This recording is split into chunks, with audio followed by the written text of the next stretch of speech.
सर्वप्रथम जिनके माध्यम से श्री राम कथा हम और आप नित्य श्रवण कर रहे हैं, हम सबों के बड़े भैया श्री घनश्याम मणि शांडिल्य जी महाराज, अभी अभी जिनके द्वारा बड़ी दिव्यतम चर्चा सुन के हम लोग लाभान्वित हो रहे थे। ग्वालियर की धरा से पधारी हुई सम्मानिया विदुषी बहन श्रीमती कृष्णा देवी जी, मेरे बाद जिनके प्रवचन से आप आप्यायित होंगे, बड़े भैया श्री अखिलेश मणि शांडिल्य जी महाराज, भगवान की पावन कथा सुनने के लिए उपस्थित समस्त धर्मानुरागी महानुभाव, श्रद्धामयी माताएं बहनें, छोटे छोटे बच्चे एवं बच्चियां, नैतिक सुरक्षा ज्ञान यज्ञ सत्संग समारोह के आयोजन करता, जिनमें महती भूमिका है भाई श्री सत्यम जायसवाल जी, अवनीश बर्नवाल जी, घनश्याम मदेसिया जी, भाई विजय कुमार सैनी जी, और अभी तो भैया संचालन कर रहे हैं। वैसे हम लोगों के परमानेंट संचालक जो हैं वो राम आशीष साहनी जी हैं। तो आप सभी को हार्दिक अभिनंदन, वंदन, नमन। आइए, परंपरा बताने की आवश्यकता नहीं है, समय कम बा, बात ज्यादा बा। रास्ता में आवत रहे तो माता जी गोड़ ला के पूछ लिए, बाबा आज राउर अंतिम बा। तो हम कहनी कि माता जी अब हमार अंत बा कि कथा के अंत बा, तो ऊपर वाला जानता है। माताएं भावुक होती है ना, पूछने का मतलब था कि आजे भर कथा हुई। तो आइए, बात बहुत ज्यादा है। 2 बार सभी लोग प्रेम से भगवान के मंगल में नाम का कीर्तन करेंगे, ताली बजाते हुए सब लोग बोलिएगा, ध्यान दीजिएगा। बड़ी पुरान गीत हम माता जी हमार दादी गावत रहे, ये गावत गावत मर गई, लेकिन तू लोग गई बुझा तो अमर हो जी बुझा।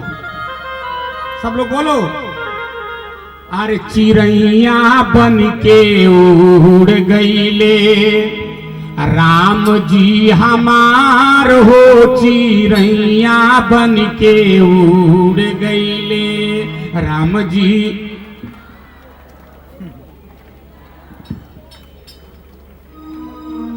आज भर ख्याल बोले के बाद सब ताकत लगा के बोली जा, अरे चिड़ैया बन के उड़ गईले राम जी हमार हो, चिड़ैया बन के उड़ गईले राम जी।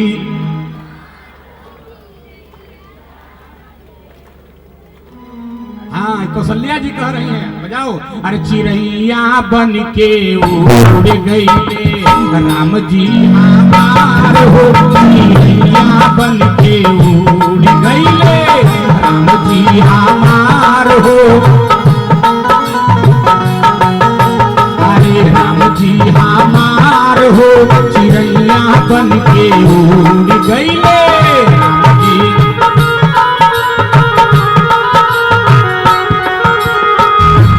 कहा तरी कौशल्या जी, जे हमारा राम जी के पातावा लगई है रामा, जे हमारा राम जी के,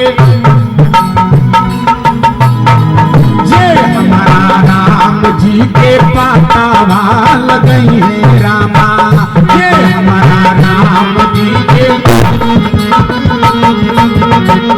उनका के देव हम, उनका के देव हम सुनवा के हार हो, चिड़ैया बन के गईले राम जी हमार हो, बन के उड़ गईले।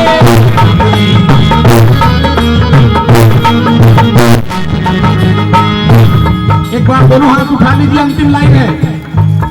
माताओं बहनों को नहीं, आप लोग नीचे से बजाइए। अरे जे हमारा राम जी के खबरी जनई है रामा, जे हमारा राम जी के, जे हमारा राम जी के खबरी जनई है रामा, जे हमारा, उनका के देव हम, उनका के देव हम, अयोध्या के नाज हो, चिड़ैया बन के उड़ गईले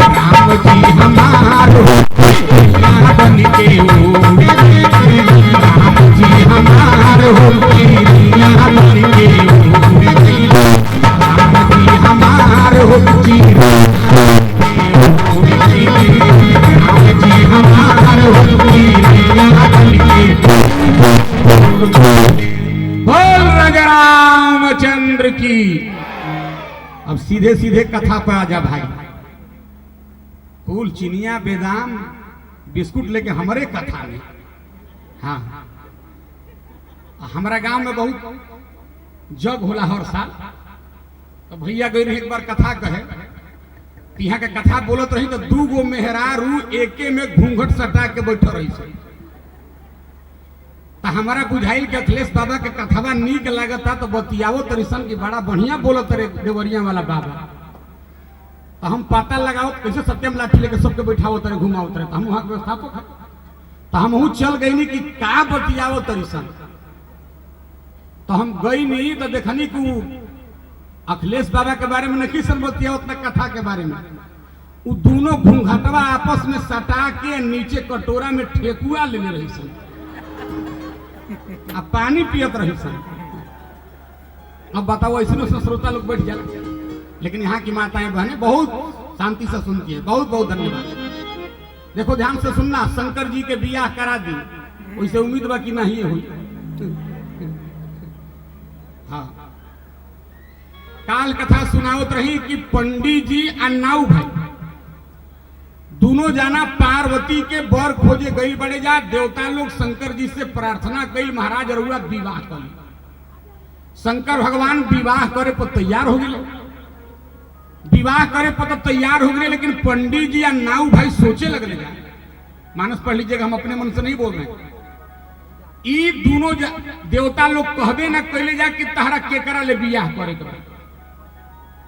तब बियाह के तो बात हो गई शंकर जी के, लेकिन केकरा ले बियाह हुई ई मामला पता ना चल। दोनों जना खड़ा होके माई बहन ये सोचत रह जा। तब तक शंकर जी के सामने राम जी प्रकट हो गए, जहां शंकर जी ध्यान लगा के बैठे हैं। अरे लहरेला झंडा घंटा खूबे घहराला हो की परवाना, हो की बरवा तरवाना। अब बाबा मोरा आसन हो लगावे ले की बरवा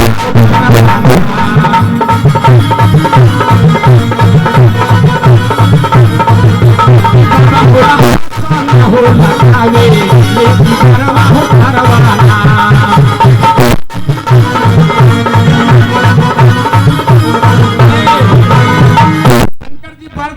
नीचे बैठे हुए ध्यान से सुनना। और उसी समय राम जी प्रकट हो गए शंकर जी के आगे। आ कहले महाराज, अगर रउआ हमरा के अपन स्वामी मानी ना तो हमरा के एगो चीज दी। कहले का? अब बिनती मम सुनहु शिवा। हे शंकर भगवान, हमारा को विनती सुन ली, प्रार्थना सुन ली। अब बिनती मम सुनहु शिवा, जाओ मो पर निज ने।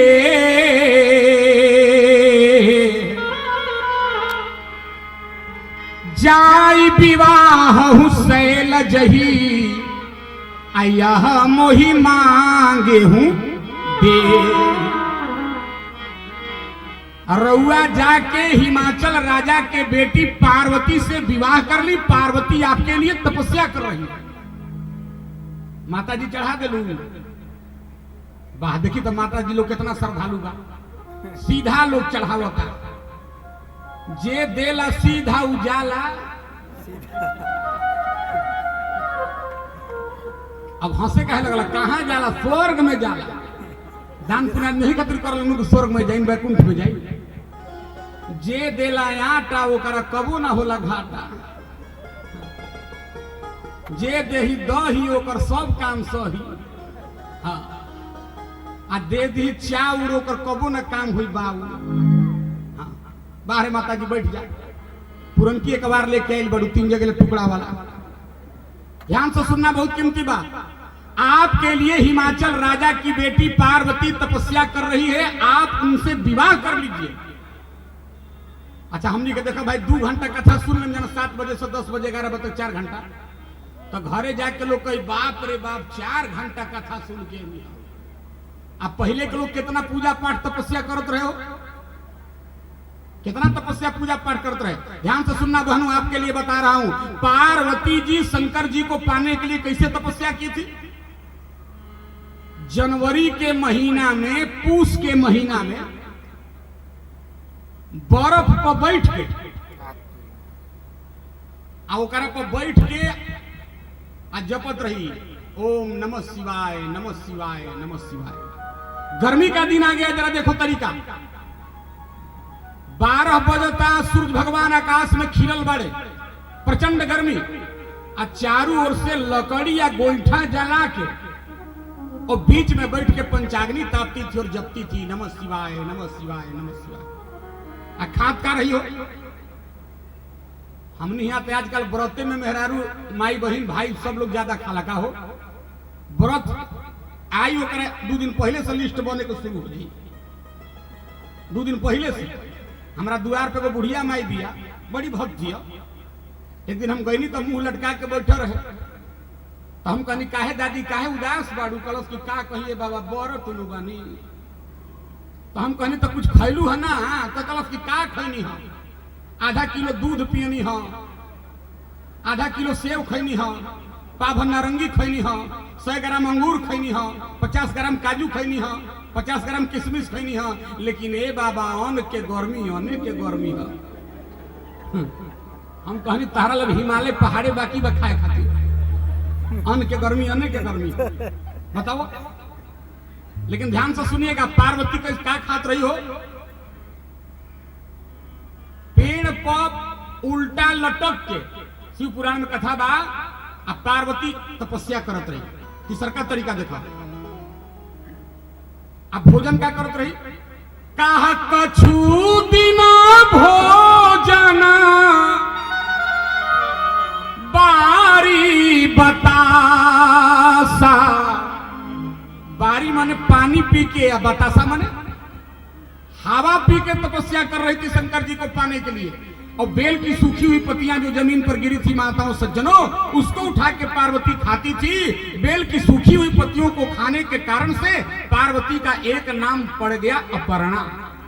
ऐसा तपस्या करते रहे। एजा तो जहां 11 बज तो कहती चलो हो, चलो हो, बेचैन वालों। लेकिन इतना घोर तपस्या कर रही महाराज, आपके लिए हिमाचल राजा की बेटी पार्वती तपस्या कर रही है, और वह पार्वती ने विवाह कर लिया। शंकर जी कहले महाराज राउर आदेश हम ठुकरा ना सकिना। सिरधारिया यसु हर सिरधारिया यसु करिया तुम्हारा, परम धर्म यह नाथ हमारा। महाराज राउर आज्ञा का हम सिर पर धारण करो तनी, जाई पार्वती ले विवाह करम। जैसे कहले सिर पर राउर आज्ञा धारण करो तनी, राम जी कहले भोला बाबा हमारा आज्ञा के सिर पर मत धारण करो। कहले काहे? कहले ये चलते कि तहरा माथा पर सिर पर बाड़ी गंगा, आ गंगा के ऊपर रखबा हमारा आज्ञा। हम सुनाते हैं कई बार गीत, शंकर जी के माथा पर के बा ता आई हो दादा, ताली बजा कर एक लाइन बोलना, अरे आई हो दादा कैसन भोला के दरबार, आई हो दादा कैसन भोला के दरबार। हवा बहत उनकर गंगा जी पवित्र बा, हवा बहत उनकर गंगा जी पवित्र बा। भोला के आई हो दादा कैसन भोला माथे पर है गंगा, और वो गंगा जी के ऊपर आज्ञा रखबा बाबा, तो आज्ञा जब गंगा जी के धारा मारी तब बह के हरिद्वार ले चल जी कलकत्ता।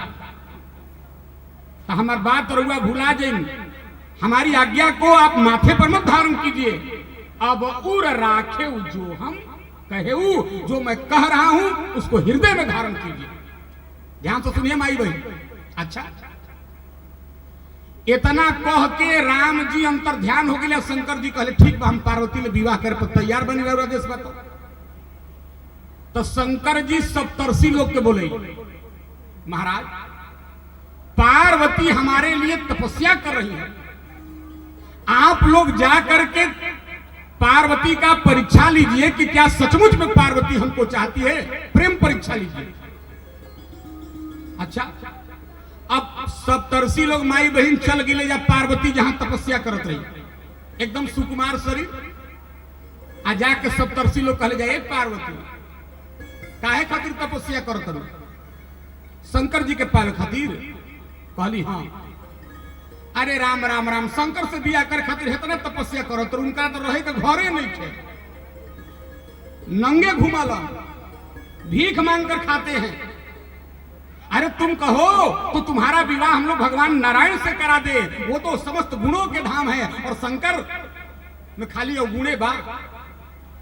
महादेव गुण भवन विष्णु सकल गुण धाम।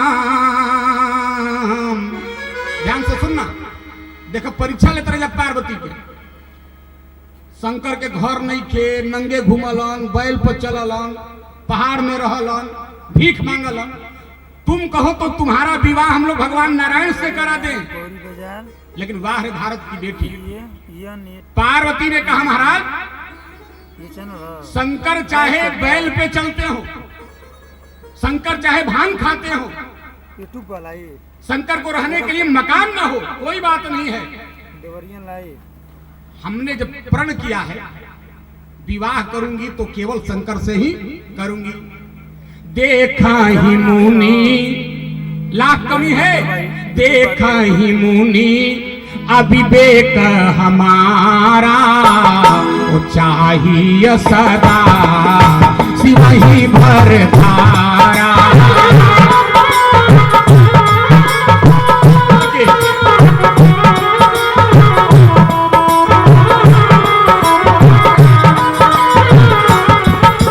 अरे देखा हूँ मुनि अविवेक हमारा,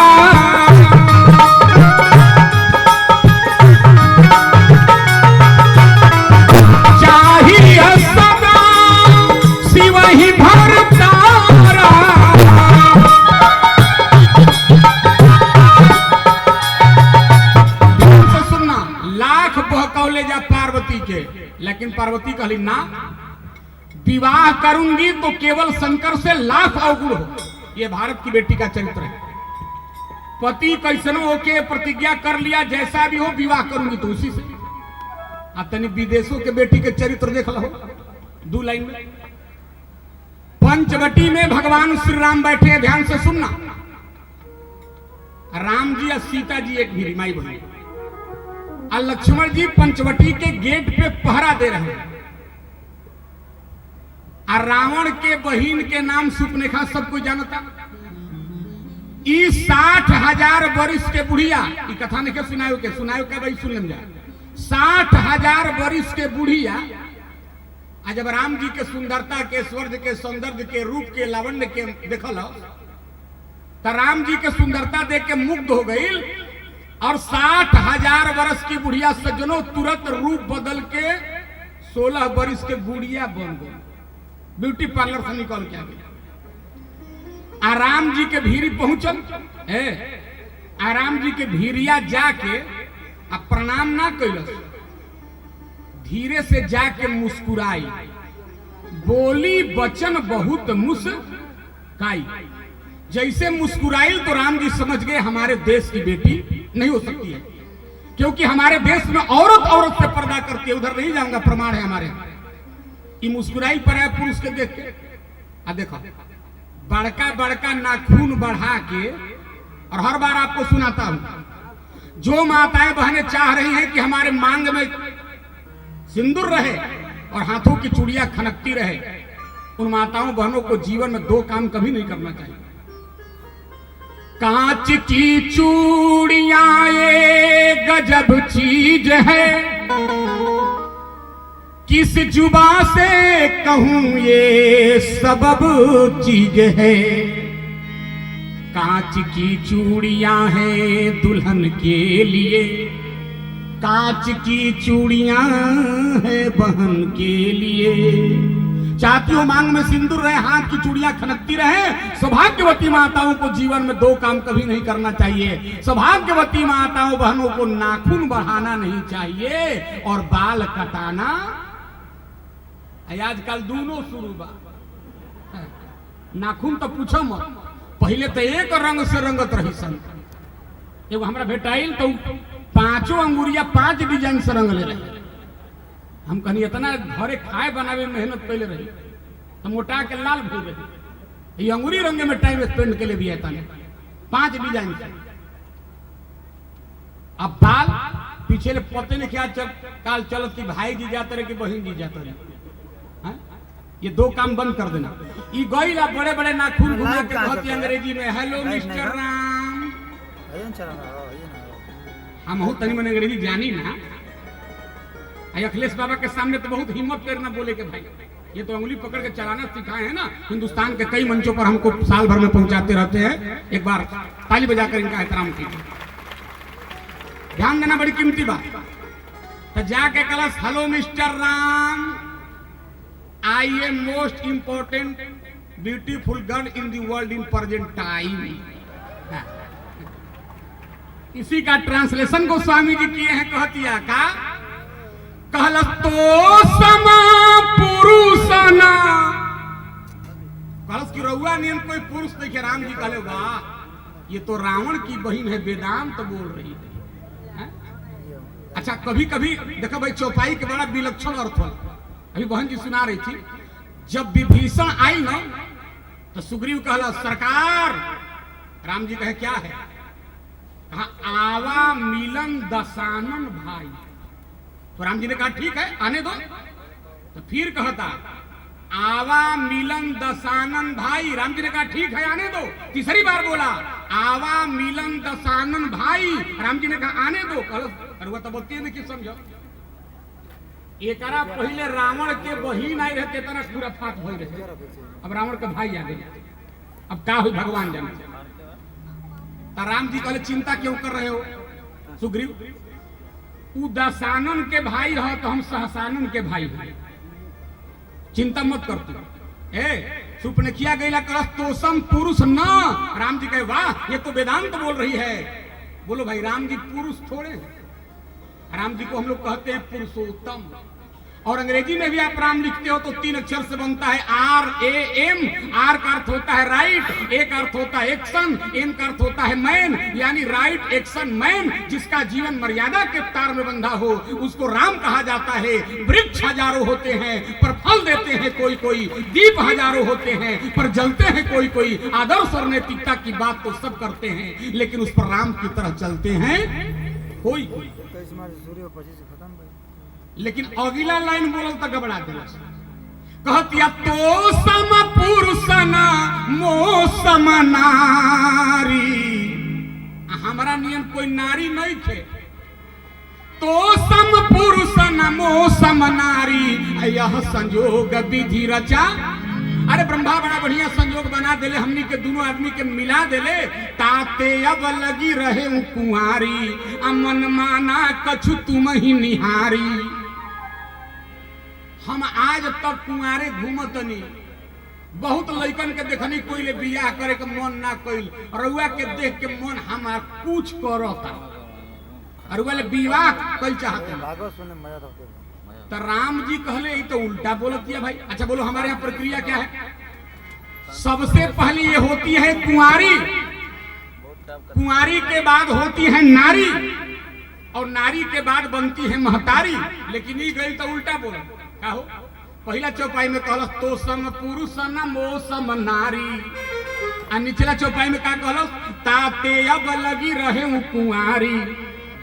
पहले नारी बाद में कुंवारी। तो राम जी समझ गए मामला कुछ गड़बड़ बा। पहले नारी या बाद में कुंवारी। तो कहले हमरा ले विवाह करे आई बड़ू। कहलस जी। तो राम जी कहले हमरा ले काहे के विवाह करू? सीता जी ने अंगुरिया धीरा के कहले सीता ही चिताई कही प्रभु बाता अहि कुमार मोर लघु।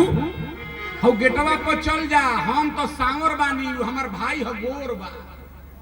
हम बेरोजगार बानी, मिलिट्री में बहाल धनुष बाण लेके जा तू कर ले, तू विवाह कर। अहई कुमार मोर लघु भ्राता सुपने खा सुना। जैसे राम जी कहे मेरा भाई है, सुंदर है, गोरा है, चली जाओ। देखो ये विदेश के बेटी भारत की बेटी बनती, एको मिनट लेट ना कैलस, तुरंत चल गई लक्ष्मण जी भी। लक्ष्मण जी आंख बंद करके राम राम कर रहे हो, जो जाके कहला हेलो मिस्टर लक्ष्मण प्रताप सिंह। जब वही जा कहलस तो लक्ष्मण जी के कमाल देखा। लक्ष्मण जी देखो तो निकल करा, लेकिन बोल पड़े सुंदरी सुनू मैं। जैसे कहले सुंदरी, सुपनेखिया गदगद होकर कहती वाह, something is better than nothing. ओ करीवाली गोरका बढ़िया, ये हमको सुंदरी कह रहा है। लेकिन जब तकलस तो कहती है ये जिरुआ हमरा के सुंदरी कहत नहीं, लेकिन हमरा पर देखत नहीं की। लक्ष्मण जी मनवा में कहले जितना देर नहीं देखत उतने देर सुंदर बन। देखला के बाद कुल प्लेटफार्म साफ होने के बाद कहने का मतलब क्या था हमारा, देखो सूर्पनखा आई थी राम जी से विवाह करने के लिए, और राम जी ने कहा लक्ष्मण के पास चली जाओ, तो लक्ष्मण के पास चली गई। उसको कहना चाहिए था प्रभु मैं आपसे विवाह करने आई हूँ, आपसे करूंगी, आपके भाई के पास नहीं जाऊंगी। जैसे पार्वती ने कहा महाराज लाख कमी हो शंकर में, विवाह करूंगी तो शंकर से, मैं नारायण से विवाह नहीं करूंगी। एक निष्ठता है भारत की बेटी में और विदेश की बेटी में नहीं। ध्यान से सुना। 170 लोग गदगद होकर शंकर जी ने कहले महाराज पार्वती सचमुच में आपके लिए तपस्या कर रही है, विवाह करी। शंकर जी विवाह करे पर तैयार। अब देखो नाऊ भाई पंडित जन गई बढ़ गया, ये सुनने जाके शंकर जी तैयार हो गए, और उन्हें देवता लोग अपना अपना महल में जाके अपन अपन घोड़ा हाथी गाड़ी जहाज तैयार करके बारात लेके लोग निकले के तैयारी कर दिल। अब पंडित जी नाव भाई का करते जा, ई लोग दौड़ के ले जा हिमाचल नगर में। तो लड़की के माई महीना में इंतजार करत रही, पंडित जी कितना दिन से गइल बाड़े अभी अइले ना, पार्वती के बर खोजाई कि ना खोजाई, यह सोचा तरे। आ तब तक पंडित जी या नाव भाई के हालत देखली, जाके प्रणाम कैली, कहली ए बाबा पार्वती के बर खोजा गई। पंडित जी कहल हम आई, लड़का तो खोज लेने जा। अच्छा तो कैसन बा दुल्हा तनी बताई ना। पंडित जी जैसे बतावे खातिर मुंह खोल ले तो नाव भाई कहले ए माई ई का बताइए लड़का कैसन बसली, हम लड़का देखले हमरा ले पूछा। अच्छा तो बाबू तू ही बताबो। तब कहले मन में जागल रहे हुलास, आरे बर खोजे गईनी कैलाश। ए माई हो बूढ़ाऊ के आजा, बेनिशानी देखानी। जैसे ही नाऊ भाई कहले बूढ़ाऊ, तो मैना माई कहली लड़कवा बूढ़ बा का रे।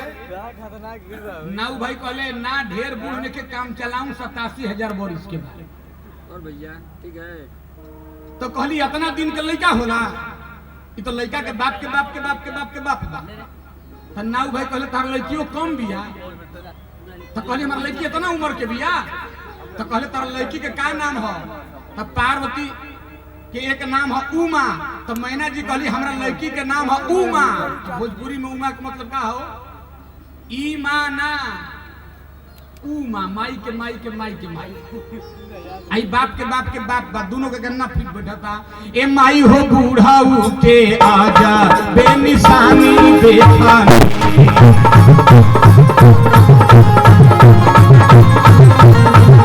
ए माई हो के आजा, बेनिशानी देखानी।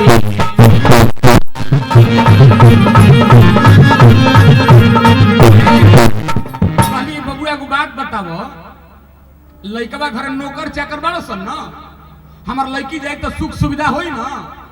नाऊ भाई कहले नौकर, लड़का घरे डिजाइन डिजाइन के नौकर बड़ा सन।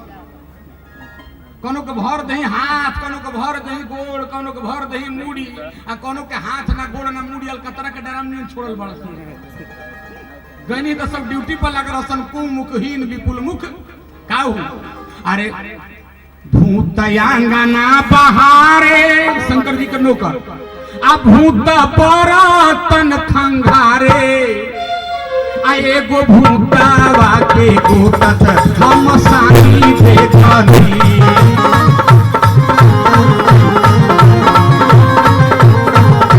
ए माई हो दूल्हा के अजा ए निशानी देखनी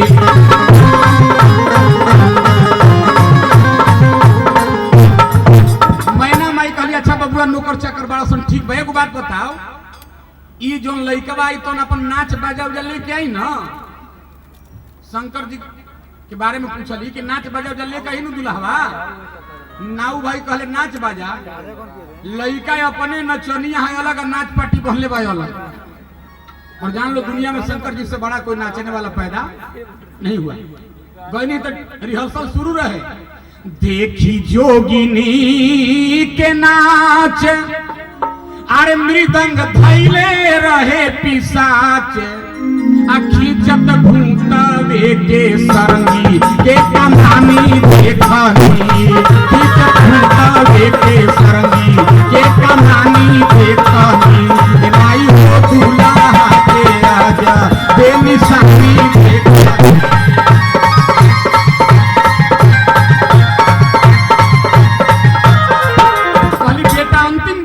वही जो लइकवा आई तो अपन जनरेटर मरकरी पानी पिए के व्यवस्था लेके आई ना नाऊ भाई कह रहे जनरेटर मरकरी लइका के कपारे पर मरकरी टांगल बा कबो लाइन कटे के डरे नहीं थे आ कहली पानी पिए के तो लइका के कपारे में ट्यूबवेल धंसावल बा कहां लिखा है देखी जोगिनी के नाच ओकरा नीचे पढ़ा का लिखा बा गीत में एगो चंद्रमा आकाश एगो शिव जी के माथे बारे खास आ शिव के जाटावा से गिरत हर हर पानी देखनी शिव के जाटावा से गिरत हर हर पानी देखनी माई हो दूल्हा के आजा बेनिशानी देखनी माई हो दूल्हा के आजा बेनिशानी देखनी। अब इतना पूछ के मैना माई संतुष्ट हो गई लगन पत्री देवता लोग भेजवैल हिमाचल राजा के यहाँ हिमाचल राजा शंकर जी के यहाँ। अब देखो उन्हें देवता लोग बारात लेके चल देले बा समय कम बा बारात निकल के पहुंच गई सिरजम चौराहा या तना आ जवना लड़का के बिया होके के बा बर के पेड़ तब के राम राम करत रहे।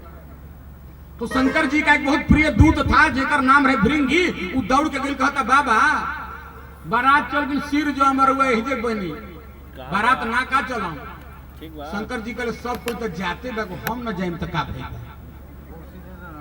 भूतवा कल सिक्का हमारी बहन सब कोई बारात में जाए दुल्हा ना जाए तो कितना स्वागत हो। शंकर जी कहले अगर हमरे चलते देर बा लेट बा विलंब बा तो देर किस बात की चल। जैसे शंकर जी नंग धड़ंग धंग खड़ा हो कहले चल तो भूतवा कलश की हंसाई चल। शंकर जी कहले तब कैसे चल। भूतवा कलश कह रहे महाराज संसार के जब काले कलूटो लड़का लड़कियों का विवाह होता है क्या हो तो 3 महीना पहले पियर फेसवाश लगाई है एक से एक क्रीम एक से एक पाउडर श्रृंगार करते हैं। आपको दुल्हा बनना पड़ेगा श्रृंगार करना पड़ेगा। शंकर जी कहले बाबू हम श्रृंगार करो लेकिन वो शर्त अच्छा का शर्त बा। शंकर जी कहले देखो भाई हमारे श्रृंगार के नाम पे न इंद्र के खजाना से न लक्ष्मी के खजाना से न कुबेर के खजाना से 1 रुपया से कहीं खर्चा नहीं होना चाहिए। हमने क्या आजकल हो अपना बेटा बेटी के विवाह में फैशन परस्ती में लाखों रुपया पानी की तरह बहा देते हैं एक दिन में और बाद में माता पिता को क्या मिलता है माता पिता कर्ज भरते भरते मर जाते हैं। शंकर जी कहले हम विवाह में श्रृंगार करम लेकिन शर्त बा कि 1 रुपया खर्चा ना होते ऐसा करबो लोग। भूतवा कहलो महाराज ऑर्डर दी अभी करते हैं। शंकर जी कहले करो तो कैसे श्रृंगार होता बाबा चौपाई लिखे अरे शिव ही शंभु गण करहि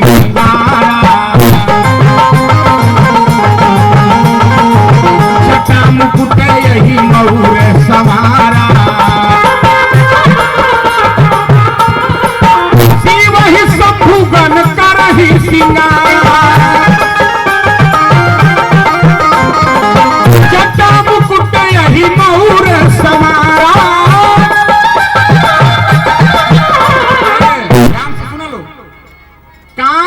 को जलाते समय क्रोध में शंकर जी का जो जटा और बाल बिखर गया था, ए बहनी, सबसे पहले भूतवा क्लिनिक प्लस शैम्पू ला के आ बाबा के जटा बाल धोल सन, आ ओकरा बाद मौर पहनल सन। तो कौना चीज के मौर पहनल सन? बोले जटा मुकुट अही मऊर सवारा। अही अही माने सांप।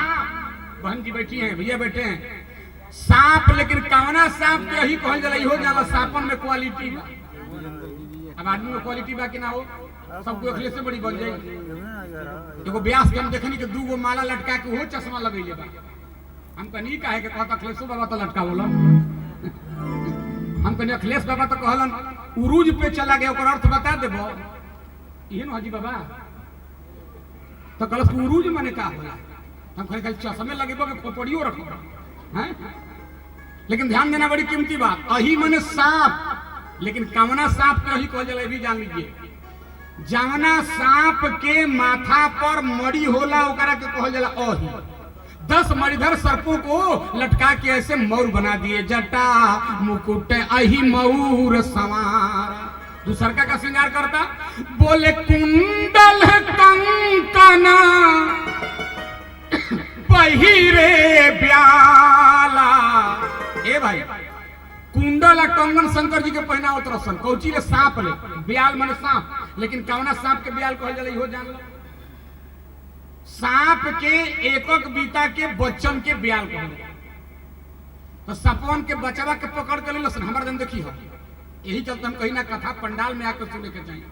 नहीं तो एक जन हमरा भेटैले वो गांव में, सबरे लौटा के लेके जात रहन। हम ऊ टहले जात रही, कहले प्रणाम बाबा, रउए रतिया में कहत रही। हम कहनी जी तरुआ बोल नीमन बोलत रही। तो हम कहनी रुआ पंडाल में ना लौकत रही। कहले बाबा हम तो छते पले सुन ली ना, साफ साफ सुना ली। तो हम कहनी तहरा तो बढ़िया मुर्दा पर 7 फीट अंदर कब्रिस्तान में सुन लेता है। जब सबको ये सोची कि घरे में सुने जाए तो कैसे काम चलेगा? लेकिन सुनो, बहुत कीमती बात। सांपवा के एकक बीतवा के बचवन के पकड़ के लाके आ मुहवा फाड़ के पोछिया घुसा दिलस और धागा से बांध के कुंडल कंगन बना दिया। एगो भूतवा कहता बाबा पाउडरो लगेबो? शंकर जी कहे लगाओ। गई स्मशान घाट पे जहां ताजा लाश जलत रहे, एक बोरा राख पोंछ के लाई, शंकर जी के लगे धड़ाम से फेंकलस। कलस के ला बाबा भीको टर्मरिक पॉन्ड्स पाउडर लगा। और शंकर जी राख क्यों लगाते हैं? आप लोग कभी विचार किए हैं? हंसिए मत, जरा समझिए भी। शंकर जी पागल नहीं है, महादेव हैं। शंकर जी क्यों राख लगाते हैं? ध्यान से सुनना। हमनी के देश में 12 जगह माता बहन शंकर जी का स्थान बा। आप लोग श्लोक बहुत लोगों को याद होगा। सौराष्ट्र सोमनाथ, गुजरात में सोमनाथ, बनारस में विश्वेश्वरनाथ विश्वनाथ, हमारा यहाँ झारखंड बिहार में बैजनाथ। तो 12 जगह शंकर जी बाजान, उज्जैन में महाकाल। ध्यान दिया। तो ये 12 जगह के पंडा एक बार शंकर जी से पूछले बाबा आपके मंदिर में जब कोई आता है तो हाथ जोड़ के एक प्रार्थना करता है, क्या हो? हमने के कोनो मंदिर में जाने जाते हैं ना, कहने जा हाथ जोड़ के त्वमेव माता च पिता त्वमेव। अच्छा, कुछ तो विचित्र भक्त होलन। जूता खोल दिया हनुमान जी के मंदिर के बहरी, जूता बकर 3200 के,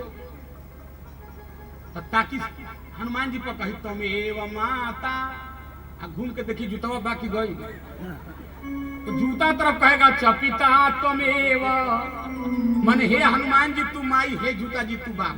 तो कैसे भगवान खुश हो गए? लेकिन पंडों ने कहा आपके मंदिर में जब कोई आता है तो आपको माता पिता कहता है। और स्पष्ट मानस में लिखल बा जगत मातु पितु शंभु भवानी, संसार की माँ है पार्वती और पिता है शंकर जी। तो पंडों ने कहा महाराज जब पूरे संसार के आप माता पिता हैं तब माई बाबू का क्या कर्तव्य हो? शंकर जी ने कहा देखो माता पिता का यही कर्तव्य है।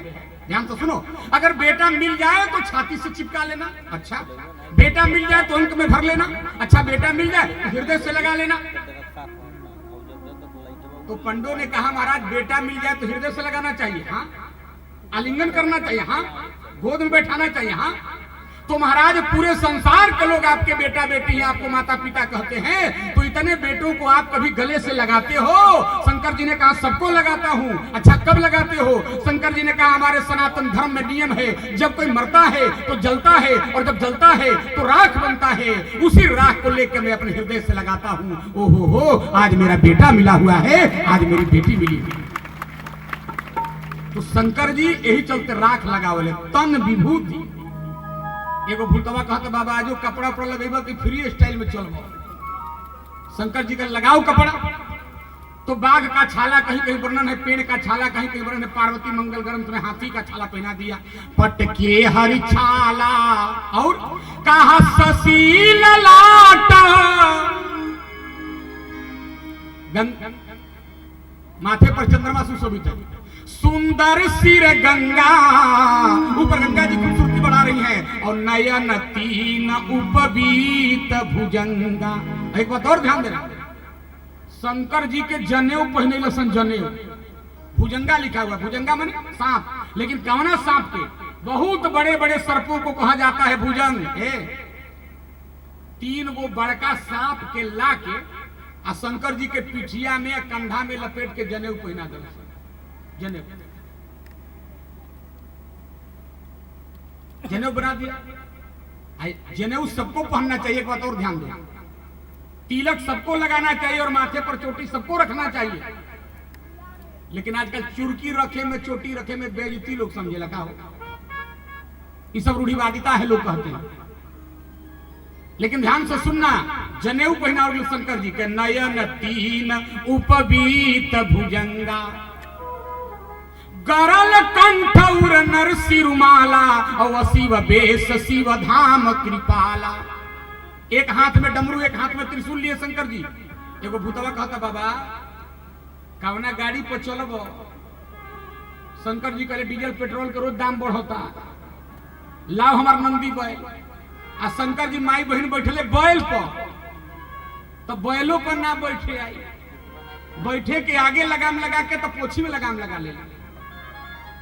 ध्यान देना, मानस में 2 लोग दुल्हा बने, राम जी दुल्हा बने तो घोड़े पर बैठे और आगे लगाम लगा के, और शंकर जी दुल्हा बने तो पूंछ में लगाम लगा के।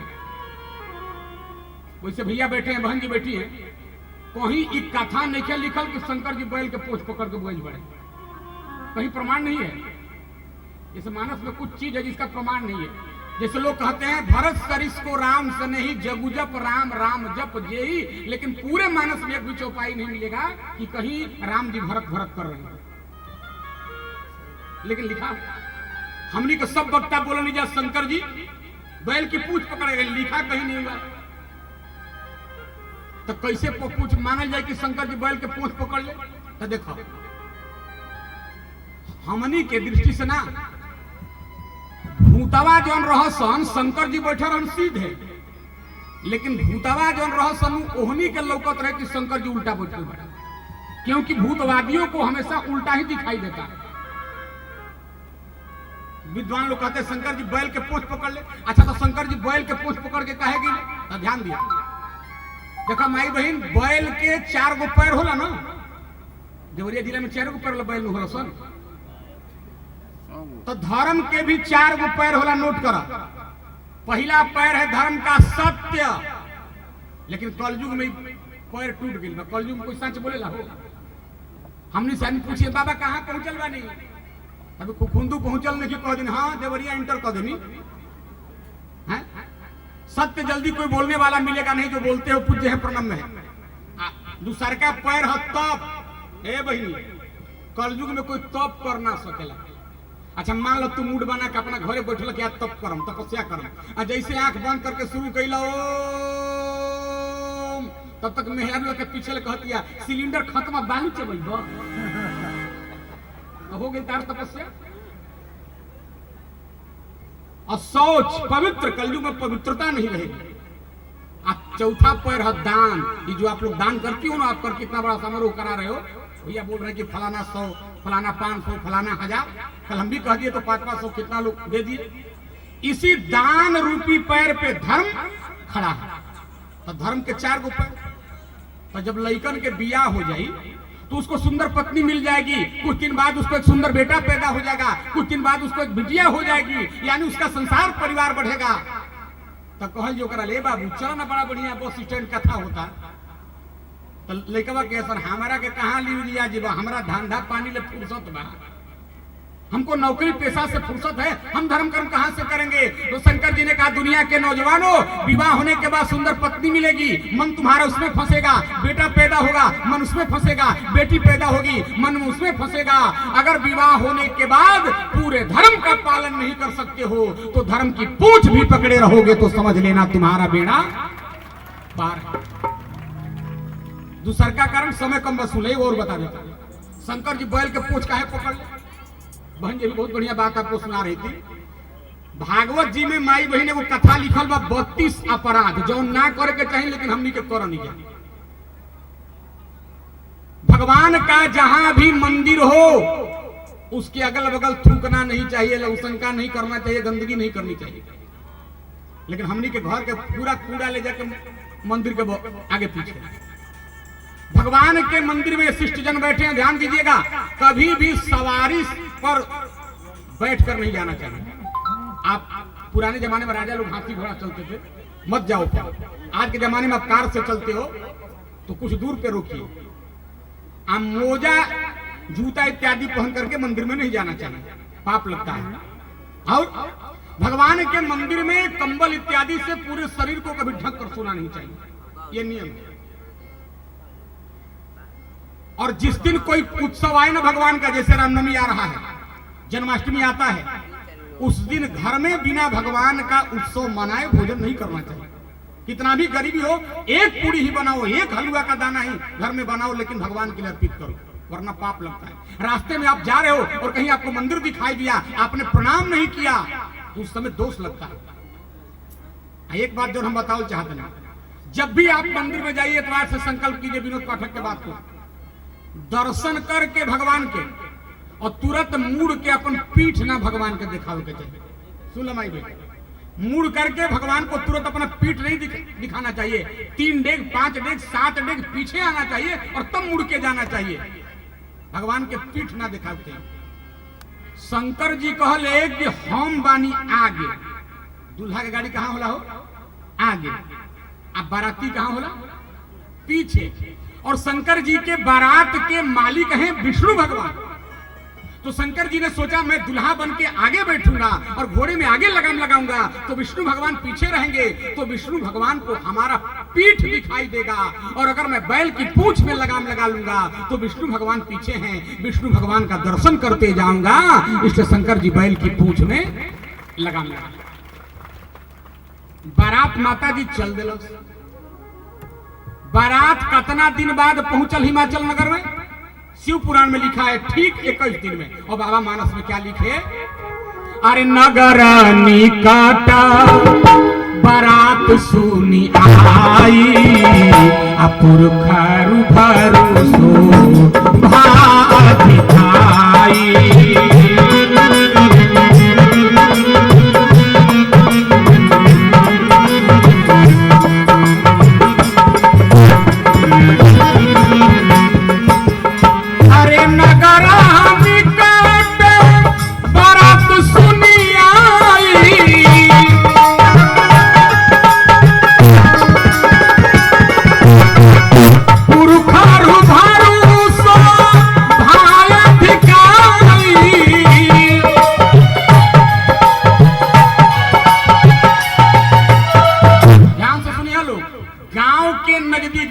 बारात के करा गांव के पार्वती जी के, तो दिन के बजट रहे 4, अब बाराती लोग पहुंच गई और सामने गांव दिखाई देता। तो बारात के मालिक विष्णु भगवान कहले, ए भाई बेटी वाला का घर गांव सामने दिखाई दे रहा है, इतना सकराहे बारात लेके चल जाते अच्छा ना लगी। एगो काम करो, गौवा के बहरी बहुत सुंदर एगो बाग रहे, एक में हमने के आराम करके जब किरण डूब जाए सूर्यास्त हो जाए तो बारात लेकर चल जाए।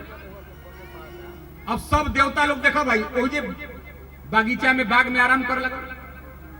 जब सब आराम कर लगा तो देखो विद्यापति जी लिखे, हम अपने मन से नहीं बोले, विद्यापति साधारण कवि नहीं है, शंकर भगवान विद्यापति के घर में नौकर बनकर रहते थे। उगना नाम भैया तो उगना का प्रसंग ही गाते हैं।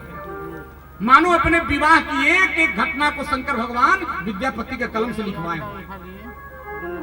हमारा देखा माई भाई बारात जब पहुंच गई गांव के नजदीक तो सब कोई आराम कर लगल बागीचा में। तो शंकर भगवान अपना बैला के ठोका ले गले जो तू चरू क्या ई कोई वही बाग के कोना में एगो फुलवारी लागल रहे जहां तरह तरह के फूल खिले थे। बेली, चंपा, चमेली, डहेलिया, गुलाब, रात रानी वो फूल चलते लगावल गिर है कि जहाँ दिन पार्वती के विवाह हुई, बारात आई, मारो सजावल जाई, पूजा हुई फूल। आ शंकर जी अपना बैला के छोड़ले आई जाके कैलस का सब बैल चरल सन घास तो फूलवा चरे लागल। 2 गो चरे 4 गो अपना सिंह ले मार के भाग। तो ओकरा में एगो मालिन रहे फूल के रखवाली करे वाली। उ मलिनिया जब देखलस तब मने मने खिसियात या कहतिया अरे खिसियातिया कहतिया अरे कवन दही जरावा के खुलली बराधावा अरे बगिया के कैले बाउजार गे माई बगिया के कैले बाउजार। ये धुन है विद्यापति जी के, लेकिन हम लोग भोजपुरी वाले गाते हैं अरे कौन दही जारावा के फूलल ई बराधावा हे आ बगिया के कैले बाबू जार गे माई बगिया के कैले बाबू जार गे माई।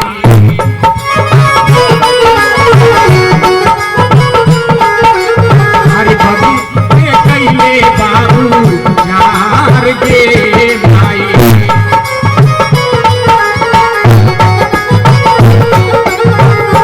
मलिनिया का कैले बा बेली फूल खैलस चमेली फूल खैलस रामा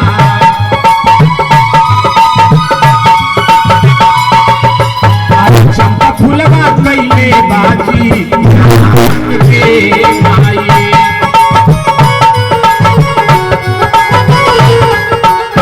क्रोध में भेटी जदी जईते बरधा चरवा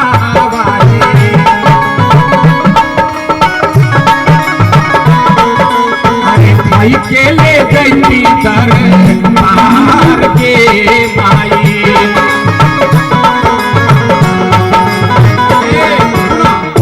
कहतिया कि जमुना के बैल ह भेटा जाई तो राजा के दरबार में लिया जाती और सजा दी थी।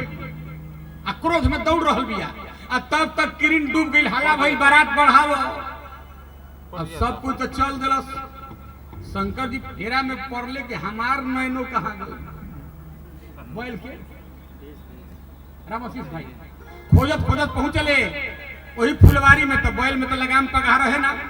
जैसे बैला के पीठ पर हाथ रखले मलिनिया देखल शंकर जी के रूप, सांप, खप्पर, त्रिशूल, डमरू। एकरा बुझाइल कि कोनो मदारी वाला है। तो दूरे से चिल्ला कहती अरे मदारी वाला तोरे बैल ह।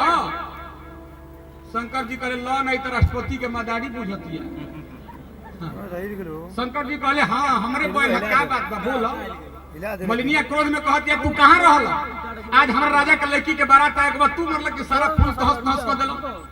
शंकर जी कहले कि इस सब बाद में बातचीत हुई, पहले एगो बात बताओ कि तू ये गांव के बेटी हो कि पतो हो? मलिनिया कहलस कि हई देखला बुढ़वा के सुटू सुटू बतियाव। ये सो तोरा क्या मतलब कि हमें गांव के बेटी है कि पतो है? शंकर जी कहले गांव के बेटी हो कबू तो हमार साली लगबू आ पतो हो कबू तो सरहज लगबू। मलिनिया कहता है देखला हमारे जीजा जी के मुंह, ये जीजा जी बने आवत रहे। तो फूलवा पीने वाली जन बांस के खांची चंगेली ले रहे ओकरा के चला के मरल धराम से शंकर जी के मुंह पर। का भाई विद्यापति जी लिखले अरे साली सरहजिया के नातावा लगवले बाबा। साली सरहजिया के नातावा लगवले बाबा। चंगेली आई के माई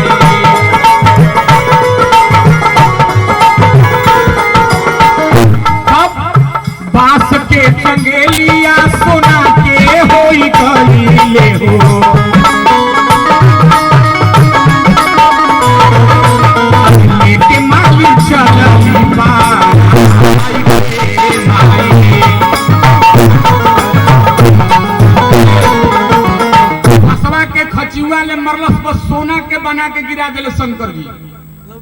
जब सोना के खांची बन गई तो मलिनिया कहती यार बहुत मशीन बारी ये तो बांस के खांची सोना बना दिलस आ दौड़ के गई खचिया खींच के अपना चरा में छुपौलस आ लेके भागत रहे गांव के तरफ। तब तक गांव के चौराहा पर कुछ लोग ताश खेलत रहे। एक आदमी का हे मालिन रुक रुक, अरे रोजा रोजा देखनी मालिन बांस के चंगेलिया हो आज कैसे सोनावा के भेल गे माई। रे रोज रोज तू बांस के खांची ले जात रही साथ सोना के कैसे बनल पहले ई बात मलविया कल के हुजूर हम चोरी ना कइली। हिमाचल राजा के बाग में एगो दुल्हा आइल बा, एगो बैल आइल बा, वो बुढ़ावा दुल्हावा के मरनी बस बांस के खांची सोना के बननी। तो गौवा वाला कहलसन जब बॉर्डरे पर कारखाना आ गई तो हमनियों के बनवा ले। हां सही है सही तो सब गांव वाला हिमाचल राजा का कोई खबर नहीं दे। राजा के का खबर दे? राजा घर सोना चांदी कौन कमी बा उठैलो सन अपना अपना घरे ले जा सिलबट लोढ़ा खांची बांस आ लेके लोग चलो सोना बनवा। सोना से पहले ही से लोग के प्रेम कितना प्रेम बाप रे। आ माई बहन के तनी बड़ी सोना ले प्रेम हो। अरे राम गजब ढंग से सोना के गहना बनवावल सन। हमनी के मरद ड्यूटी करके आएम जा फुल पॉइंट टांगम जा 1000 रुपया रखम जा धीरे से 200 निकाल ली। पति महोदय पूछिया हो गुड़िया के मम्मी एकरा में 1000 है 200 नई खेले ले बाड़ू का कहे मूड बना के विश्वास न हो तो मत टंगा कीजिए ले जाके कहाँ टांग देवे हो। आ 200 जमा करत करत जब 10,000 हो जाए तो नैहर चल जी हसन। आये नैहर जाके सोना के लंबा नथिया बनवा के ले हसन आ डिब्बा देखा के हसन अब की बार रक्षाबंधन में भैया इहे दिए बाहर भैया कहाँ सोना से प्रेम आदमी के देखा भाई कीमती बात। गांव के लोग चलो सोना बनवावे जाता ले ले सिलवट ले ले खांची ले ले बांस ले ले। विद्यापति जी लिखले अरे नगर के नारा नगर के नारा नगर के नारा नारी हाथी बहुरा ले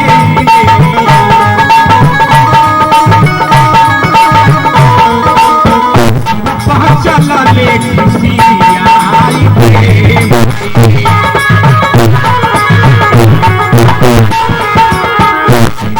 चला ले खुशी आई गे माई।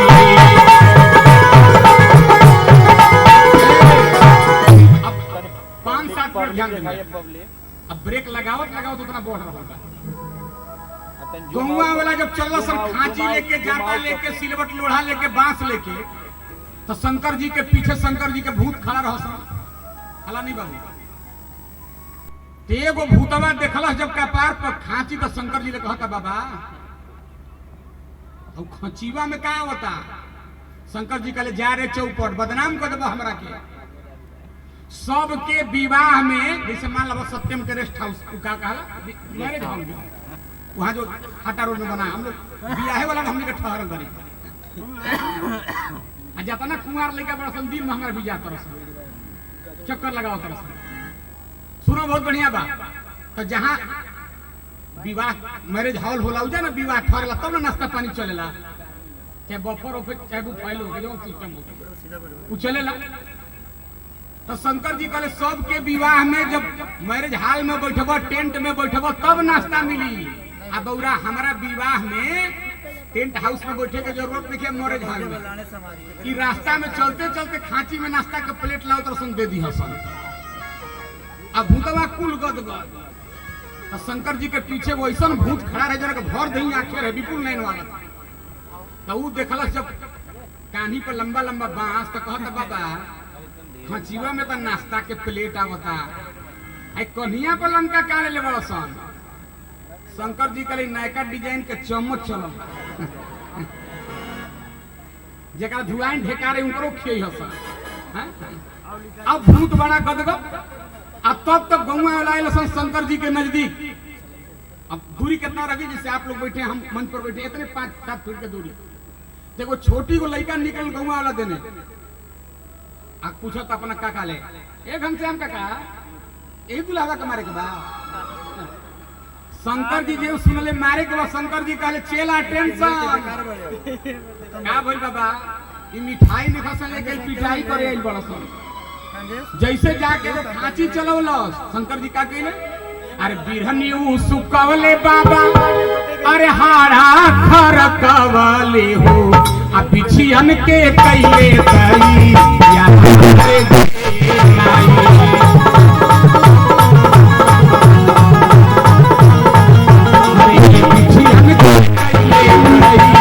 यहाँ रे नाई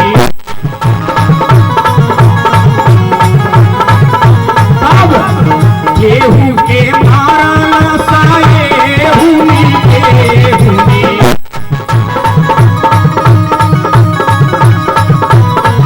अरे गेहूं के दाल भरली नारे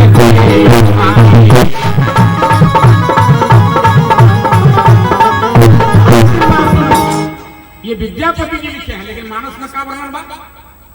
जब गांव के नजदीक बेटा वाला लोग आ जाते हैं तो लड़की वाला लोग क्या कर रहा हो, हम लोग फूल का माला लेके जाते हैं, समधी को माला डालते हैं, समधी के भाई को डालते हैं, श्रेष्ठ जनों को डालते हैं, गली दिखावत रास्ता दिखावत लोग ले आवे।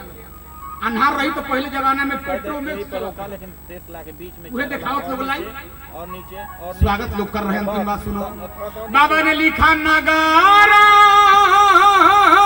निकाटा बारात सुनी आई तो पुरखर भर शोभाय दिखाई तो करी बनाव सजी बाहर नाना आ चले ले सागर अगर लोग अगवानी करत लिया होता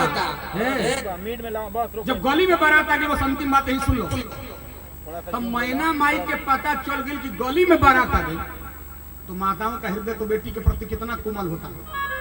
मैना माई सोचली अरिछन परिछन बाद में पहले तो एक बार दूल्हा के देख ले, छत पर चढ़ गई, नीचे गली में झांके लगली। आगे आगे गली में ब्रह्मा बाबा जा रहे थे, इधर सुनो ध्यान से। अब ब्रह्मा बाबा को देख के कहली नारद बाबा जियो तार बेटा जियो।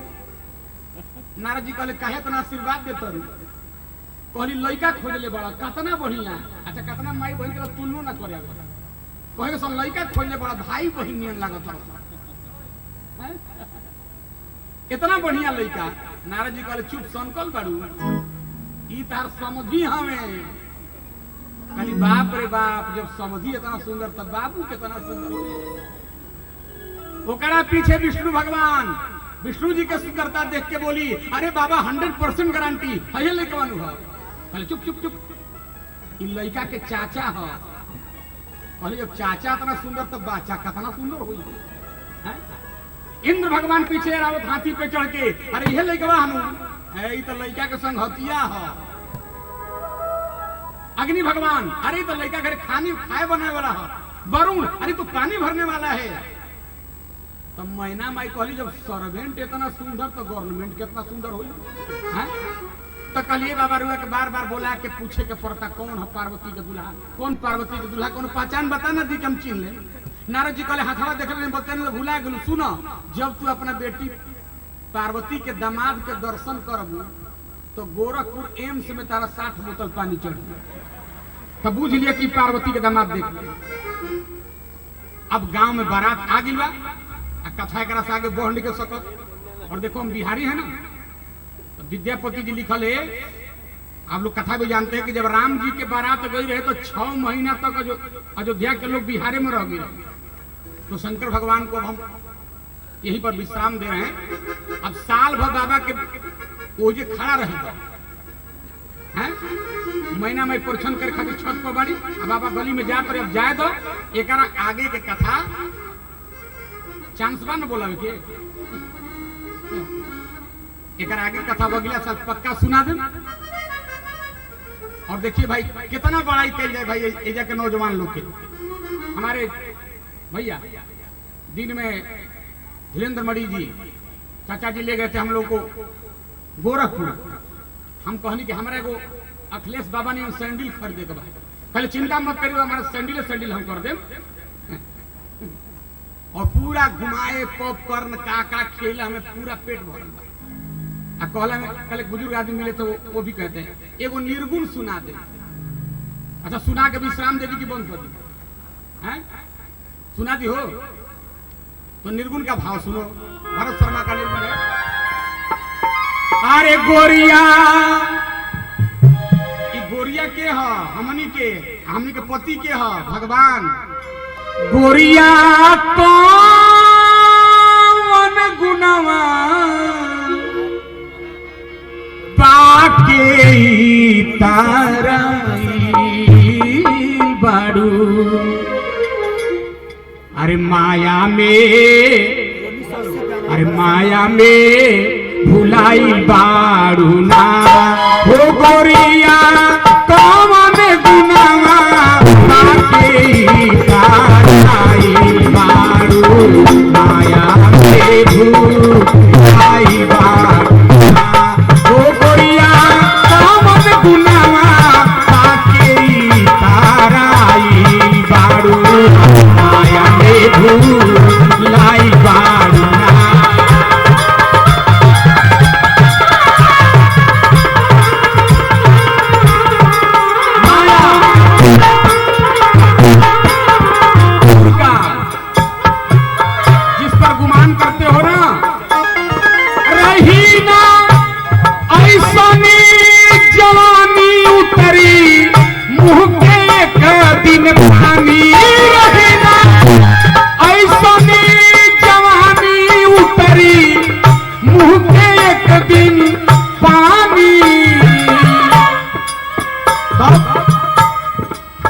यार छोड़ लो बाकी यार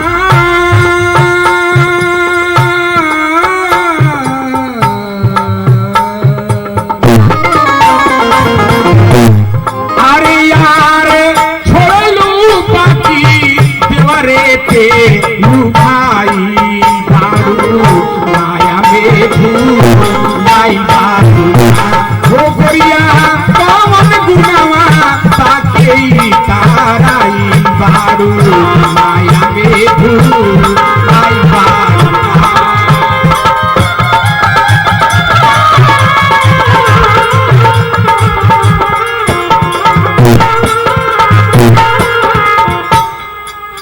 एह दुनिया के चाल दुरंगी होला केहू ना केहू के संगी एह दुनिया के चाल दुरंगी होला केहू ना केहू के संगी और का पिया के ध्यान न धैलू और पिया के ध्यान न धैलू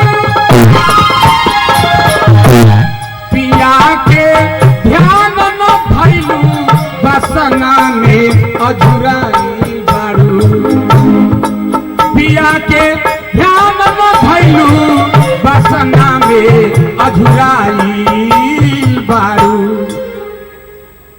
अच्छा ये निर्गुण निक लगता बहुत निमन तो 150 लाख के चढ़ा दो। अच्छा माताओं बहनों कल हम लोग कहे थे ना आप लोग बहुत ढंग से आए हैं और कई माताओं बहनों के हाथ में हम पॉलिथीन देख रहे हैं बड़का बड़का साड़ी कपड़ा एगो तो देखो हरियर साड़ी चढ़ाइले भी तो हम साड़ी कपड़ा मांगे खातिर नहीं बैठा जो लोग श्रद्धालु है केवल गिन के 5 आप और 5 आप 150 जो भी इच्छा हो अल्लाह करा आपको चढ़ा दीजिए केवल 5 आदमी सेलेक्ट करना है अगर हम आज हैं तो हम ले ना सकेंगे 5 आदमी केवल आप लोग 5 आप लोग आ जाओ उसके बाद हम चढ़ाए भाई अखिलेश भी हम चढ़ा दीजिएगा क्या कर महाराज जी वाह नाम किसी का नहीं बोलेंगे आप ये सोचिए कि हम परमात्मा के दरबार में चढ़ा रहे हैं हमारा नाम जान के क्या करना बीपीएल में चढ़ावे ना एपीएल में चढ़ावे क्या सही जी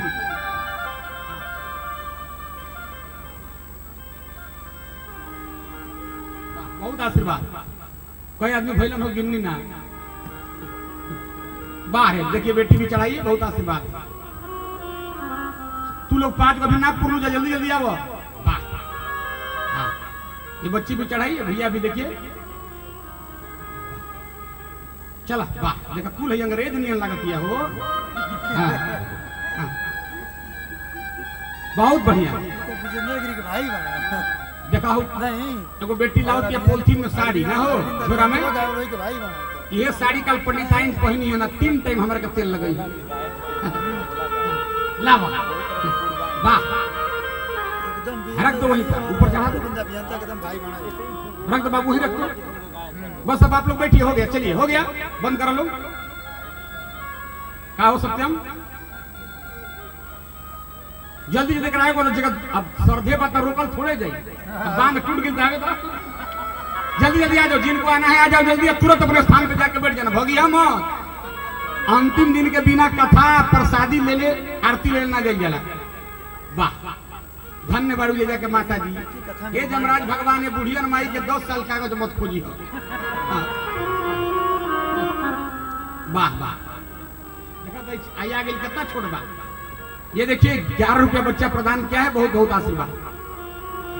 हम तो बेकारे लड़कों के भगाओ तो देखो हनिए कुल पैसा चढ़ाओ तो देखो। वाह भाई, शंकर जी का बाराती आ गया, देखिए प्रकट हो गई कथा में।